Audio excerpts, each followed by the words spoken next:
Hello दोस्तों, welcome back to my channel. आज के वीडियो में हम डिस्कस करने वाले हैं सप्लाई एनालिसिस का जो है law of supply with assumption and exception. और ये कितने मार्क का क्वेश्चन पूछेगा? अगर define the law of supply explain with assumption और एक्सेप्शन अगर ये पूछता है तो ये 8 मार्क का क्वेश्चन बनता है। और सिर्फ अगर एजम्पशन और एक्सेप्शन सिर्फ पूछता है तो 4 मार्क का बनता है। और एक्सेप्शन में एक लेबर का है बैकवर्ड बेंडिंग, तो वहाँ पे जो है वो 3 मार्क के क्वेश्चंस बनते हैं। तो आप पूरा वीडियो ध्यान से देखिएगा, सारी चीज़ हम डिटेल में डिस्कस करेंगे कि लॉ ऑफ सप्लाई क्या है, उसके एजम्पशन क्या है, एक्सेप्शन क्या है, सारी चीज़ आपको डिटेल नोट्स के साथ मैं एक्सप्लेन करूँगा, आपको पूरा इजी समझ में आ जाएगा। लेकिन मैं आपको सजेस्ट करूँगा, जब मेरा फर्स्ट वीडियो था सप्लाई के ऊपर, total output, individual supply, market supply, वो आप देख लीजिए। और जो मेरा सेकंड वीडियो था वहाँ पे मैंने डिस्कस किया था डिटर्मिनेंट्स, वेरिएशन सप्लाई। तो आप इस टॉपिक से आप पूरा फैमिलियर हो जाओगे सप्लाई एनालिसिस से, तो आपको इजीली ये समझ में आएगा। सो मैं लिंक डिस्क्रिप्शन में डाल दूंगा, यहाँ पे आई बटन में ऐड कर दूंगा, तो आप देख लीजिएगा। तो हम स्टार्ट करते हैं। पहले हम इंट्रोडक्शन देखते हैं।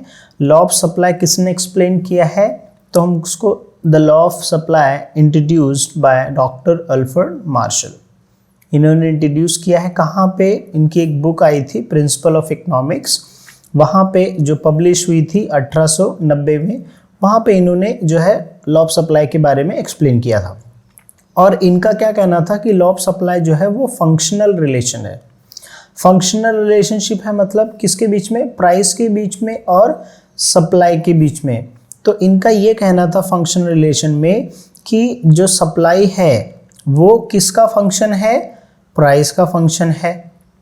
क्यों? क्योंकि प्राइस के अंदर अगर इंक्रीज होता है, if there is any change in price, अगर प्राइस इंक्रीज हुआ तो सप्लाई क्या हो जाएगा? इंक्रीज होगा।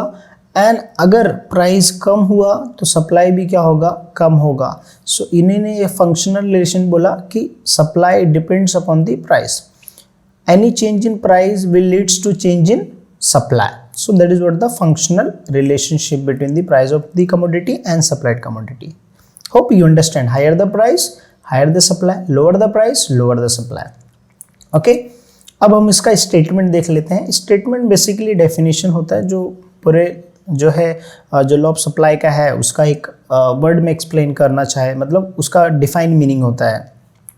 सो according to Alfred Marshall, doctor Alfred Marshall, other thing being equal, ये काफ़ी बच्चे लोगों को पता नहीं होता सर ये अदर थिंग बीइंग इक्वल है क्या।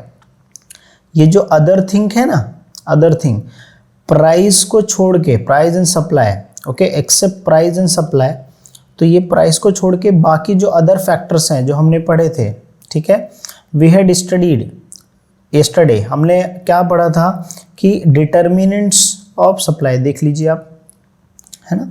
सो ये जितने भी डिटर्मिनेंट्स है, ये जितने भी डिटर्मिनेंट्स है, ठीक है, यहाँ पे डिफरेंट डिटर्मिनेंट्स है, सिर्फ एक्सेप्ट प्राइस, ये सिर्फ प्राइस को छोड़ के बाकी जितने सारे फैक्टर्स रहेंगे वो क्या होंगे? कांस्टेंट होंगे। क्या होंगे? कांस्टेंट होंगे। ठीक है। So I hope you understand. Other thing being equal मतलब क्या हुआ? एक्सेप्ट प्राइस, प्राइस को छोड़ के बाकी जितने भी फैक्टर्स होंगे, जैसे कॉस्ट ऑफ प्रोडक्शन हो गया, टेक्नोलॉजी हो गया, गवर्नमेंट पॉलिसी हो गया, नेचुरल क्लाइमेट कंडीशन हो गया, इंफ्रास्ट्रक्चर फैसिलिटी हो गया, एक्सपोर्ट इंपोर्ट, जितने भी अदर फैक्टर होंगे वो क्या होंगे? कांस्टेंट होंगे। So I hope you understand other thing being equal. सिर्फ सप्लाई चेंज होगा किसके कारण? प्राइस के कारण। बाकी सारे फैक्टर्स क्या होंगे? इक्वल होंगे या कांस्टेंट होंगे। ठीक है, यहाँ पे रिमेन कांस्टेंट भी होता है। अब यहाँ पे क्या बोलता है? हायर द प्राइस, जब प्राइस हाई होता है तो क्या होता है? क्वांटिटी सप्लाइड ज़्यादा होता है। तो यहाँ पे बोला higher the price of commodity greater, greater मतलब ज़्यादा, greater quantity will supplied. Higher the price of commodity greater quantity supplied, lower the price of commodity smaller quantity supplied. I hope you understand this thing. Okay, कुछ doubt है आपको तो comment section में जरूर mention करना। अब हम यहाँ पे डिस्कस कर लेते हैं थोड़ा सा डेफिनेशन को। More quantity commodity offered for sale, ज़्यादा क्वांटिटी ऑफ कमोडिटी क्या की जाएगी? सेल की जाएगी। कब? जब प्राइस क्या होगा? ज़्यादा होगा, एट हायर प्राइस। इसी डेफिनेशन को, इसी स्टेटमेंट को यहाँ पे थोड़ा सा इसी लैंग्वेज में लिखा है। Okay, and less quantity offered, less quantity offered at lower price, let quantity offer for sale at lower price. So the supply of the commodity is directly related to price. Directly related to price, जब price increase हो रहा है तो supply भी increase हो रहा है ना, so there is a direct relation. जब प्राइस कम हो रहा है तो सप्लाई भी क्या हो रहा है, कम हो रहा है, so there is a direct relation. Demand में क्या था, इनवर्स रिलेशन था, right. I hope you understand everything. आपके माइंड में अगर कुछ भी डाउट रहेगा तो आप कमेंट सेक्शन में जरूर बताना। ये जो है एक आप समझिए कि इसका जो है सिंबॉलिक फॉर्म में अगर हम लिखेंगे लॉ ऑफ सप्लाई का, तो ये S X is equal to F और ब्रैकेट में पी एक्स, तो ये एक्स दैट इज कमोडिटी होता है, एस फॉर सप्लाई, तो सप्लाई किसका फंक्शन है, प्राइस, एफ फॉर फंक्शन किसका फंक्शन है, जो है प्राइस का। Any change in price will leads to change in supply, ठीक है। सो ये आपका इंट्रोडक्शन है। अगर आप ये इतना लिखते हो तो आई एम श्योर 2 मार्क्स जो है आपको मिलेंगे यहाँ पे, 2 मार्क्स और 1.5 मार्क्स जो है। अगर आपको पूछा define the law of supply, तो अगर आपने इतना लिखा तो हाफ मार्क्स या 2 मार्क्स मिलते हैं, ठीक है। और बाकी जो 2 मार्क्स होंगे वो आपके डायग्राम्स स्केड्यूल पे मिलेंगे, वो भी हम देख लेते हैं, ठीक है। कुछ भी डाउट रहेगा मीनिंग में तो मुझे बताइएगा। अब उसके बाद यहाँ पे देखिए स्केड्यूल्स एंड डायग्राम। तो स्केड्यूल्स में अगर मैं यहाँ पे बनाता हूँ स्केड्यूल्स टेबल, इसको हम बोलते हैं प्राइस। प्राइस में मैं एग्जांपल लेता हूँ कि पहले जो है 10 क्वांटिटी, यहाँ पे क्वांटिटी सप्लाइड, क्वांटिटी सप्लाइड कितना, चलो मैं यहाँ पे 100 kg ले लेता हूँ। जब 20 हुआ तो कितना क्वांटिटी सप्लाइड हुआ, 200 हुआ। 30 हुआ तो यहाँ पे मैंने क्या लिया, 300 लिया। 40 हुआ तो 400, और जब 50 हुआ तो कितना, 500। तो आप यहाँ पे कोई भी वैल्यू ले सकते हो, लेकिन एक चीज़ याद रखना, जब प्राइस लो रहेगा तो सप्लाई भी क्या रहना चाहिए, लो रहना चाहिए। जब प्राइस हाई होगा तो सप्लाई भी क्या होना चाहिए, हाई होना चाहिए। ये कंसेप्ट सोच के आप कोई भी नंबर यहाँ पे बना सकते हो, कोई प्रॉब्लम नहीं है। आप 2 का भी एग्जांपल ले सकते हो। 2 प्राइस जो है 2, 4, 5 ऐसे 2, 4, 6, 8 ऐसा ले सकते हो, छोटे नंबर्स भी ले सकते हो, कोई प्रॉब्लम नहीं है। सिर्फ आप याद रखिए ये वाला concept, lower the price lower the supply, higher the price higher the supply. अब इसका हमने स्केड्यूल्स डिस्कस कर लिया, अब डायग्राम बनाना है। देखो स्केड्यूल्स का ज़्यादा एक्सप्लेनेशन नहीं होता है, फिर भी अगर आप एक्सप्लेन करना चाहते हो, 3 दबाव schedules, price and quantity supplied given, when price increases supply also increases, as when price ₹10, quantity supplied 100 kg, when price increases from 10 to 20 or 30, the quantity supplied increases from 200 to 300, ऐसे करके आप explain कर सकते हो, ठीक है। अब main जो आता है वो डायग्राम का। सर डायग्राम मुझे बताइए। डायग्राम का जो है जो मैंने इंडिविजुअल सप्लाई में बताया था सेम डायग्राम होगा यहाँ पे भी, okay. This is Y axis and this is X axis, ठीक है। एक्स एक्सेस क्या है मेरा, क्वांटिटी, आप क्वांटिटी पूरा लिखिएगा, मैं शॉर्ट फॉर्म में लिख रहा हूँ, क्वांटिटी सप्लाइड, ये क्या है, प्राइस है, ठीक है। प्राइस मेरा 10 से लेके 50 है, तो ये ओरिजिन मतलब 0 से स्टार्ट होगा, तो पहला 10, फिर दूसरा 20, 30, 40 एंड 50, राइट। इस तरीके से लेना है। फिर यहाँ से 100 से 500 है, तो मैं यहाँ से स्टार्ट करूँगा 100, 200, 300, 400,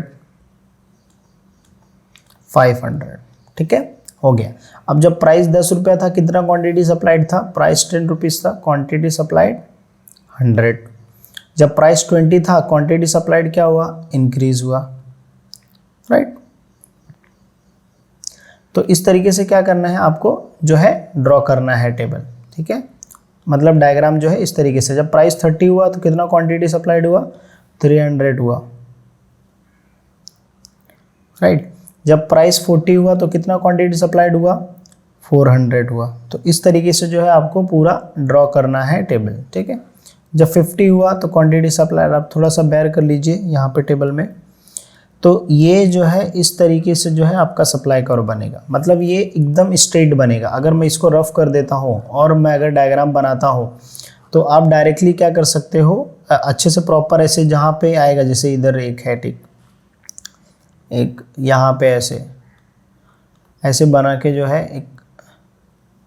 एक ऐसे डॉट बना के और फिर एक ऐसा करो सप्लाई करो, क्या कर सकते हो, स्ट्रेट ले सकते हो। तो ये क्या हो गया, सप्लाई अपवर्ड हो गया। इस तरीके से क्या होगा, ये टेबल को मैंने किस में फॉर्म कर दिया, डायग्राम में।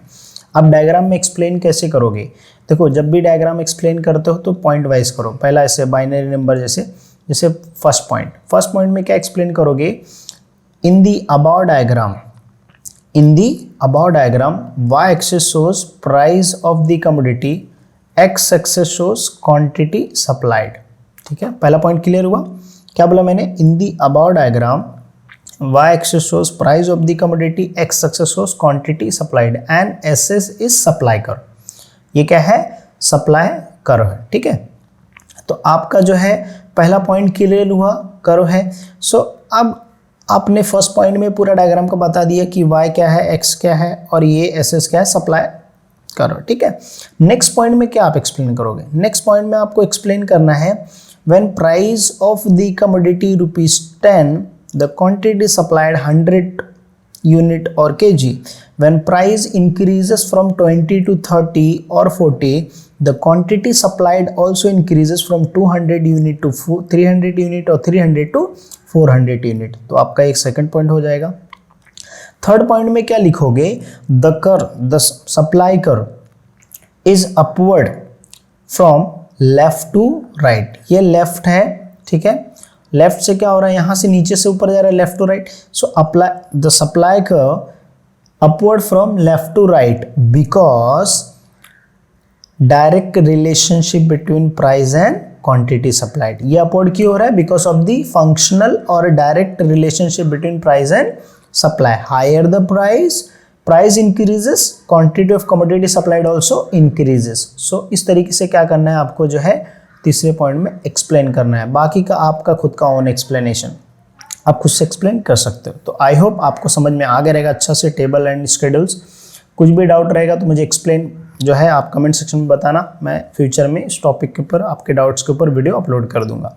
Assumption of law of supply, देखो जितने भी एजम्पशंस है ये सारे एजम्पशन डिटर्मिनेंट्स के पॉइंट है। जैसे कॉस्ट ऑफ प्रोडक्शन हो गया, टेक्निक ऑफ प्रोडक्शन हो गया, वेदर कंडीशन के जो नेचुरल कंडीशन, गवर्नमेंट पॉलिसी हो गया, ट्रांसपोर्टेशन कॉस्ट हो गया, और price of other goods like जो सब्सिडाइज्ड गुड्स होते हैं, कॉम्प्लीमेंट्री गुड्स होते हैं, फ्यूचर एक्सपेक्टेशन, ये सारी चीज़ हमने डिटर्मिनेंट्स में डिस्कस किया। तो आप जाके वीडियो देख लो, ठीक है। तो अगर नहीं समझता आपको, तो यहाँ पे सर एजम्पशन में क्या एक्सप्लेन करना है, एजम्पशन में आपको सिंपल जो है एक्सप्लेनेशन देना है कि जो भी प्राइस को छोड़ के, एक्सेप्ट प्राइस को छोड़ के जितने भी अदर फैक्टर हैं वो सब क्या होंगे, कांस्टेंट होंगे। कांस्टेंट मतलब क्या होता है, सेम। तो आपको सारे पॉइंट का एक्सप्लेनेशन सिमिलर रहेगा। It assume that there is no change in weather condition, then it is applicable. If there is any change in weather or natural calamities like flood, earthquake which may affect the supply, so it is not applicable, इसके लिए applicable नहीं होगा। assumption मतलब मान लेना, but real में ऐसा possible नहीं है, इसके लिए उसको assumption में डाल के रखा है, राइट। सो assumption के पॉइंट में मतलब मान लेना कि ये सारे जितने भी फैक्टर्स हैं वो सब क्या होंगे, सेम होंगे, तभी applicable होगा। क्या बोला मैंने, एजम्पशन मतलब क्या होता है कि जितने भी फैक्टर्स हैं वो सारे फैक्टर्स क्या होंगे, सेम होंगे, तभी क्या होगा, ये जो लॉ ऑफ सप्लाई है तभी एप्लीकेबल होगा। इसी तरीके से आप सारे पॉइंट पढ़ लीजिए, कोई भी, चलो गवर्नमेंट पॉलिसी, तो इट मतलब law of supply also assume that, यहाँ पे लॉ ऑफ सप्लाई ऑल्सो की जगह पे अगर कट करके law of supply assume that also लिखोगे कोई प्रॉब्लम नहीं। Law of supply assume that government policy like taxation policy, government policies like taxation policies, trade policy etc. remain unchanged. So सारी चीजें remain unchanged। अब यहाँ पे अगर मैं future expectation, law of supply also assume that the seller do not accept future changes in the price of the product। मतलब यहाँ पे मान लेना कि expectation नहीं होना चाहिए future price के बारे में, cost of production change नहीं होना चाहिए future में, और कॉस्ट ऑफ प्रोडक्शन चेंज नहीं होना चाहिए। क्या होना, जितना भी है वो सेम होना चाहिए। सो इस तरीके से क्या करना है आपको, जो है एजम्पशन पढ़ना है, ठीक है। एकदम सिंपल है। क्या हर लाइन जब भी आप एक्सप्लेन करोगे, पॉइंट आप याद रखो, पॉइंट में एक्सप्लेनेशन कैसे करोगे, लॉ ऑफ सप्लाई ने माना है, मतलब हिंदी में उसको इंग्लिश में कन्वर्ट कर देना। यहाँ पे लिखा है assume that law of supply ने माना है कि ये टेक्निक ऑफ प्रोडक्शन के अंदर चेंज नहीं होना चाहिए, तभी ये लॉ क्या होगा, अप्लीकेबल होगा, तभी ये लॉ हम प्रूव कर सकते हैं। अगर ये अप्लीकेबल, ये अगर सेम नहीं होगा, इसके अंदर अगर चेंज हो जाएगा तो ये लॉ ऑफ सप्लाई क्या होगा, अप्लीकेबल नहीं होगा। मतलब ये हम प्रूव नहीं कर पाएंगे कि price is the only fact. Price जब बढ़ेगा तो सप्लाई इंक्रीज होगा, क्योंकि सप्लाई तो और भी बहुत सारे फैक्टर से इंक्रीज डिक्रीज हो सकता है ना। तो सारे फैक्टर्स को उसने क्या कर दिया, कांस्टेंट रख दिया है ना, डॉक्टर अल्फ्रेड मार्शल ने। सो ये होता है assumption. So I hope you understand this thing. अब हमारा जो मेन टॉपिक आ जाता है कि exception of law of supply. तो पहला जो पॉइंट है वो थोड़ा सा बड़ा है, थोड़ा सा समझना पड़ेगा आपको। बाकी सारे पॉइंट्स बहुत ईजी है, ठीक है। जैसा एजम्पशन आपको मैं इजी में समझा दिया वैसे ये भी समझा दूंगा। देखो, लेबर सप्लाई, पहले क्या करना, सप्लाई लेबर को हम किस में रिप्रेजेंट करते हैं, हावर्स ऑफ वर्क। ये आप दिमाग में पहले बैठा लो। मतलब यहाँ पे लेबर सप्लाई को हम किस में कन्वर्ट करेंगे, किसको क्या कंसिडर करेंगे, हावर्स ऑफ वर्क। मतलब एक लेबर कितना हावर्स काम करता है, कितने घंटे वर्क करता है, वही क्या होता है, लेबर सप्लाई होता है। What is labour supply?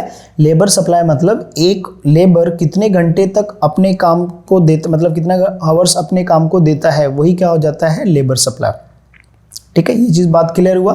तो ये आप जो है अपने दिमाग में पहले बैठा लीजिए, फिर उसके बाद हम आगे कंटिन्यू करते हैं कि लेबर सप्लाई मतलब एक लेबर कितना वर्क करता है, कितना टाइम स्पेंड करता है वर्क करने के लिए। ठीक है, अब हम एक एक लाइन क्लियर करते हैं वर्ड टू वर्ड कि लेबर सप्लाई क्या होता है, is the total amount of hours worker work at given wage rate.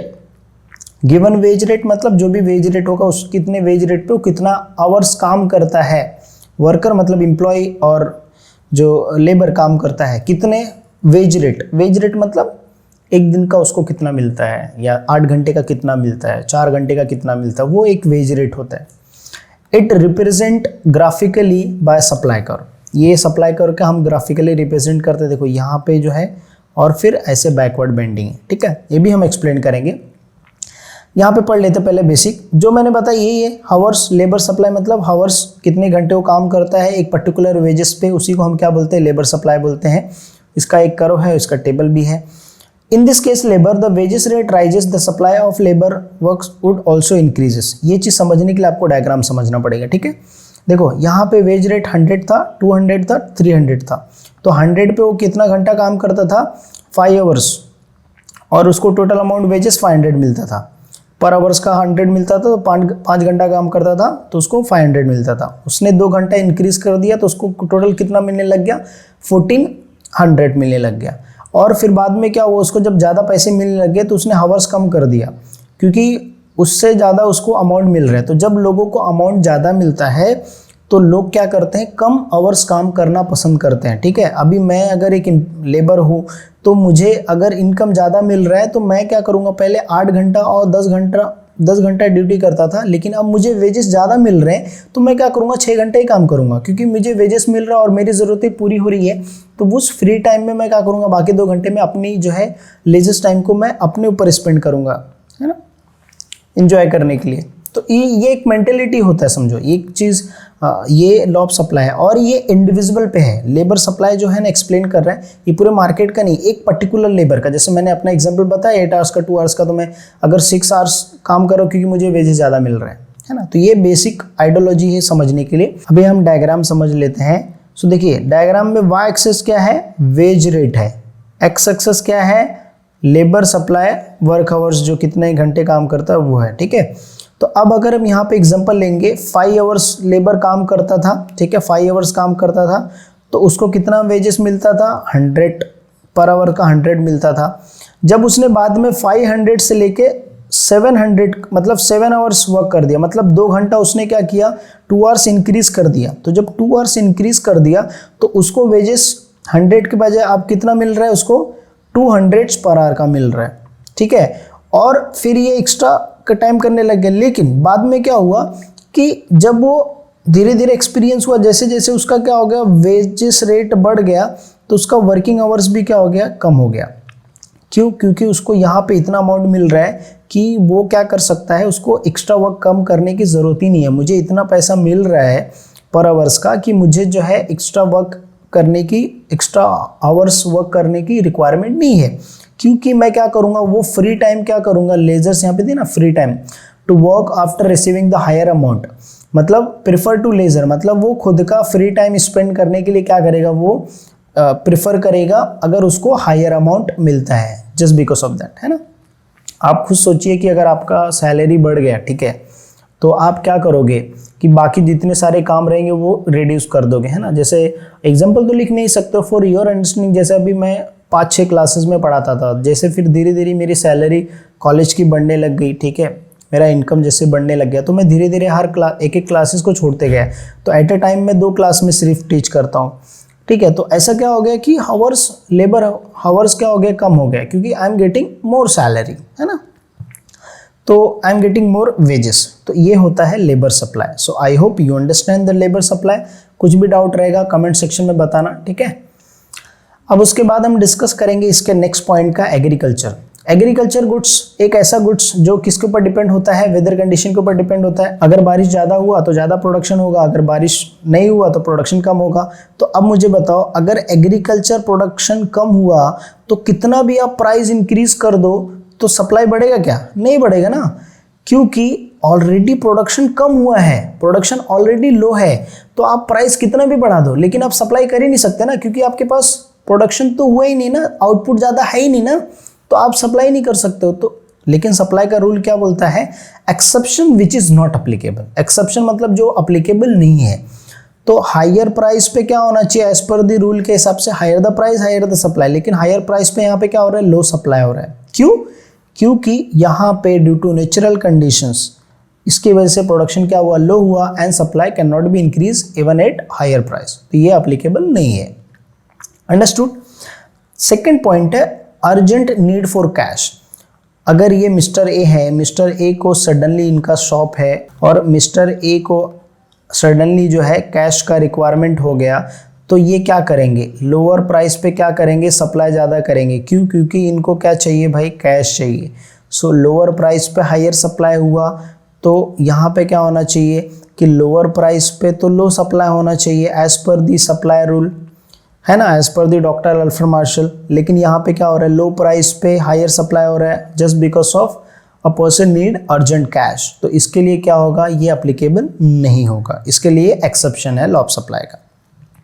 Perishable goods जो 1-2 दिन में जो है ख़राब हो जाता है, यहाँ पे लिखा है meat, fish, fruit, flowers etcetera, तो इनका जो है even if the price falls, देखो क्या होता है कि they can not wait for a longer time to rise the price. इसके लिए हमको क्या करना पड़ता है, हमको कम प्राइस पे क्या करना पड़ता है, सप्लाई करना पड़ता है, ठीक है। The seller has to dispose the perishable goods, और इसको सेल करना ही पड़ता है, क्योंकि चाहे वो प्राइस लो हो चाहे वो प्राइस हाई हो, सप्लाई उसको करना पड़ता है। इसके लिए क्या है, ये अप्लीकेबल नहीं है। इसके लिए दे कैन नॉट वेट, ये एक्सेप्ट नहीं, एक्सपेक्ट नहीं कर सकता भाई फ्यूचर में प्राइस बढ़ेगा तो मैं क्या करूँगा, फिश को सेल करूँगा, ऐसा नहीं। जो करंट प्राइस है, लोअर प्राइस मिल रहा है तो भी उसको सप्लाई करना पड़ेगा। रेयर गुड्स मतलब कोई ऐसे गुड्स जो बहुत कम है, ठीक है, जैसे यहाँ पे एंटीक गुड्स बोला है, ओल्ड कॉइन्स बोला है, रेयर पेंटिंग्स बोला है, तो इसके प्राइस करोड़ों में होते हैं, सीआर में होता है, करोड़ों में होता है, लेकिन फिर भी इसका सप्लाई ज़्यादा होता है क्या? नहीं, इसका सप्लाई क्या होता है, कम होता है। सो हायर द प्राइस, यहाँ पे लोअर सप्लाई हो रहा है, बट हायर द प्राइस के हिसाब से क्या होना चाहिए, हाई सप्लाई होना चाहिए, लेकिन यहाँ पे हायर प्राइस पे क्या हो रहा है, लो सप्लाई हो रहा है। क्यों? Because of the rare goods.